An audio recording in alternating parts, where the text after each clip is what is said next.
gendercide, right, is a concept that was coined, or a term that was coined by a genocide scholar named Adam Jones, and he uses it to mean really the sex-selective massacre or killing, right, of men and boys on the one hand, or women and girls on the other, right? So one can either see gendercide as a form of genocide in and of itself, if the main goal is to kill men and boys as men and boys, or one can see gendercide as a part of a larger genocidal process, right, when the killing of men and boys or women and girls is aimed at destroying the entire group, right, and all of the genders within that group. Some of the ways in which gender becomes operative in genocide are in exactly these patterns of attack. So there are different models, right, that are used by perpetrators to commit genocide.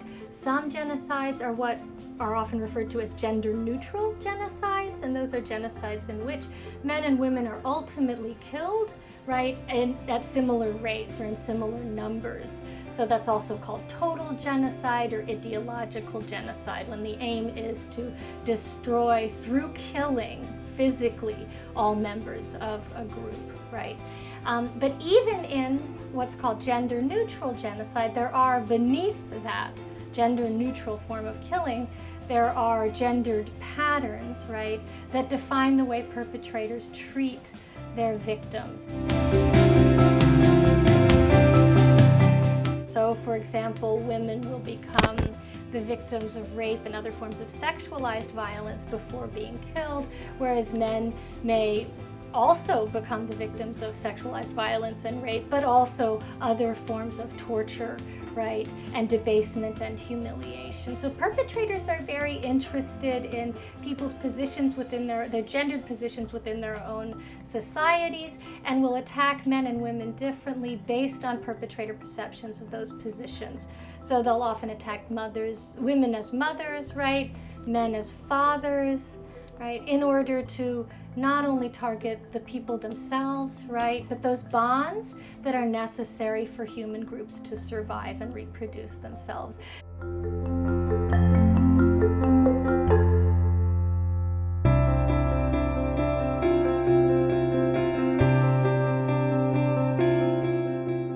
So that's gender-neutral genocide, right?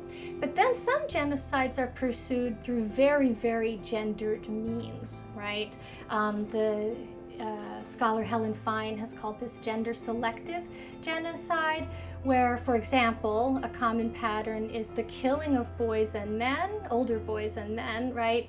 And the rape, sexual enslavement, or trafficking of women and girls and younger boys, right? So you see people divided by the perpetrators on the basis of gender and then treated differently. Of course, the end result is intended to be the destruction of the human group as such, right? But different methods are used in order to achieve that goal.